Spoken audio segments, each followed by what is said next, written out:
ఏలూరులో AP CM Chandrababu మీడియాతో మాట్లాడుతున్నారు. లైవ్ చూద్దాం. ప్రిమిసెస్ సరిగా ఉండవు. లోపల చూస్తే బెడ్లు కానీ బెడ్షీట్లు కానీ లెట్రిన్స్ కానీ భయంకరంగా ఉంటాయి. అదే మరి పరిసరాలు కూడా హాస్పిటల్ లోపల పోతే పరిసరాలు కూడా చాలా భయంకరంగా ఉంటాయి.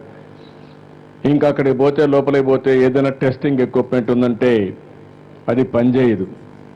అదే మరి ఆపరేషన్ ఎక్విప్మెంట్ ఉందంటే అది కూడా పనిచేసే పరిస్థితి ఉండదు. డాక్టర్లు ఉంటే ఎక్విప్మెంట్ ఉండదు, ఎక్విప్మెంట్ ఉంటే డాక్టర్ ఉండడు, ఈ రెండు ఉంటే మందులు ఉండవు.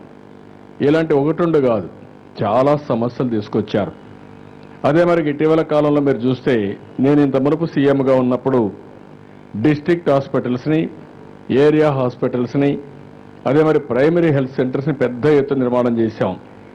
ఆ రోజు వరల్డ్ బ్యాంక్ దగ్గర కూడా డబ్బులు తీసుకొచ్చి పెద్ద ఎత్తున హార్డ్వేర్ అంటే హాస్పిటల్ బిల్డింగ్స్ అని ఓసారి నాకు ఎంతో ఆనందం కలిగేది. రెవెన్యూ డివిజన్లో ఆ రోజు బిగ్గెస్ట్ బిల్డింగ్ ఉందంటే మన ఏరియా హాస్పిటల్ ఉండేది. అలాంటి మంచి ఇన్ఫ్రాస్ట్రక్చర్ క్రియేట్ చేశాం. కానీ ఈ 10 సంవత్సరాల్లో ఇన్ఫ్రాస్ట్రక్చర్ మొత్తం డీఫంక్ట్ అయిపోయింది. మళ్ళీ పాతబడిపోయినాయి, మళ్ళీ మొత్తం భ్రష్టు పట్టాయి. చాలా భయంకరమైన పరిస్థితులు వచ్చాయి. నేను ఎందుకంటే పేదవాడి ఆరోగ్యం చాలా ముఖ్యం.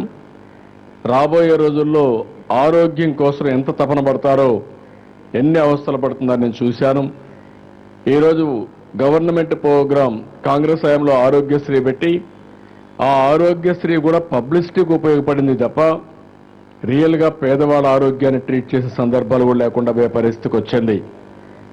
ఈరోజు ఇవన్నీ కూడా ప్రక్షాళన చేయాలని 18 నెలలుగా ఆలోచించాం.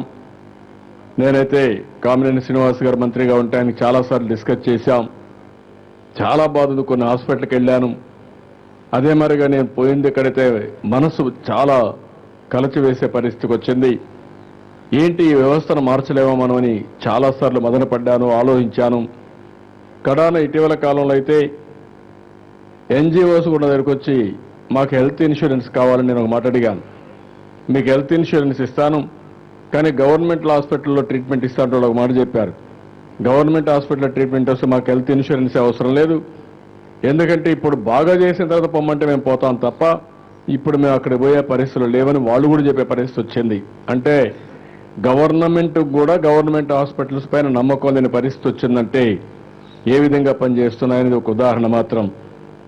ఇటీవల కాలంలో హెల్త్ అడ్వైజరీ కమిటీ ఒకటి పెట్టుకున్నాం, చాలాసార్లు డిస్కస్ చేశాం. కానీ ఇవన్నీ చేసిన తర్వాత కూడా ఆలోచిస్తే మాకు కొంత క్లూ రాలేదు. ఇటీవల కాలంలో ఇక్కడ పూనం మల్కొండే గారు రావడం, శ్రీనివాస్ గారు చొరవ చూపించడం, జితేంద్ర శర్మని ఢిల్లీలో ఇంత మునుపు వరల్డ్ హెల్త్ ఆర్గనైజేషన్లో పనిచేసి గవర్నమెంట్ ఆఫ్ ఇండియా కూడా హెల్త్ అడ్వైజర్గా వస్తే నేను ఒకసారి వారితో డిస్కస్ చేసినప్పుడు మొత్తం పెట్టాను.